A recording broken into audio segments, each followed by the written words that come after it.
ये कहानी इस समय की है जब जॉनथन एक बोर्डिंग स्कूल में पढ़ा करता था। वो करीब 13 साल का था जब उसके साथ ये किस्सा घटा। एक दिन जब वो बाकी बच्चों के साथ क्लास में बैठकर पढ़ रहा था, तभी अचानक से एक जूनियर टीचर भागते हुए उनके क्लास में आई और प्रोफेसर के कान में कुछ कहकर वहां से चली गई। प्रोफेसर ने अपना सेशन इस दिन के लिए वहीं खत्म कर दिया और सभी बच्चों को बताया कि स्कूल के पास वाली बुलडेंग में कुछ ऐसा हुआ है जिसकी वजह से पूरे स्कूल का लॉकडाउन कर दिया गया है और किसी भी स्टूडेंट को अपने हॉस्टल या स्कूल से बाहर निकलना अलाउड नहीं है।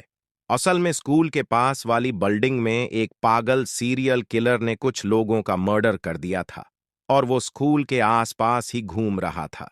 उसलिए जब तक पुलिस इस सीरियल किलर को नहीं ढूंढ लेती, तब तक पुलिस ने स्कूल को बंद करवा दिया था।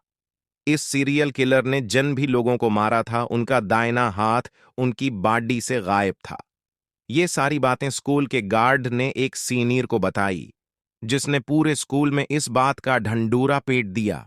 ये बात जानकर स्कूल के सभी बच्चे बेहद डरे हुए थे। इन सब के बीच जॉनथन के साथ एक और अजीब और गरीब चीज हो रही थी। जब से ये स्कूल लॉकडाउन शुरू हुआ था, इसे रोज रात अचानक अपने हॉस्टल के बैकयार्ड से किसी आदमी के जोरों से चीखने की आवाज आती थी। ताज्जुब की बात यह थी कि आवाज उसके अलावा और कोई नहीं सुन पा रहा था। एक रात जब वो सो रहा था, उसे फिर से वही चीख सुनाई दी। इस बार वो हिम्मत करके हॉस्टल के बैकयार्ड में जा पहुंचा। उसने देखा कि वहां घास पर लाल खून पड़ा था। इसने इस खून को फॉलो किया तो इसने देखा कि गार्ड के क्वार्टर के पास बड़ी सी बोरी पड़ी है, जिसमें से खून की बूंदें टपक रही हैं। ये देखकर जॉनथन अपने हॉस्टल वार्डन को ये सब बताने के लिए उसके रूम की तरफ जाने लगा। लेकिन तभी उसे ऐसा लगा जैसे उस बोरी में कोई आवाज आई हो। वो पीछे मुड़ा और जो नजारा उसने देखा, उसे देख के वो सुन पड़ गया।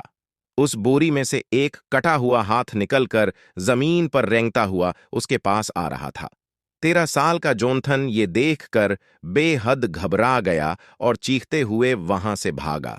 कुछ ही देर में उसे ऐसा लगा कि जिसे वो बोरी इन सभी कटे हुए हाथों से भरी है, जिनको उस सीरियल किलर ने मारा था, और सभी हाथ रेंगते हुए उसके पीछे आ रहे हैं। जॉनथन जोर जोर से मदद के लिए चीखने लगा। उसकी चीख सुनकर हॉस्टल वार्डन और बाकी लोग भी उठ गए। ये देखकर स्कूल प्रिंसिपल ने तुरंत पुलिस को फोन किया और वहां बुला लिया। स्कूल टीचर सभी बच्चों को एक हाल में ले गए और उन्हें अंदर से लॉक कर दिया। जॉनथन अब भी जोर जोर से रो रहा था। कुछ ही देर में पुलिस वहां पहुंच गई और उन्होंने इस सीरियल किलर को ढूंढ निकाला, जो स्कूल में ही एक क्लासरूम में छुपा हुआ था। जॉनथन ने इस रात जो महसूस किया वो सच था या नहीं, ये तो नहीं कह सकते, लेकिन वो बोरी सच में इन्हीं सब लोगों के कटे हुए हाथों से भरी थी, जिन्हें इस सीरियल किलर ने मारा था। इस दिन के बाद से स्कूल का रूटीन तो नॉर्मल हो गया, लेकिन जोनाथन को आज भी वो खौफनाक सपना आता है जहां एक कटा हुआ हाथ रेंगते हुए उसके पास आ रहा है।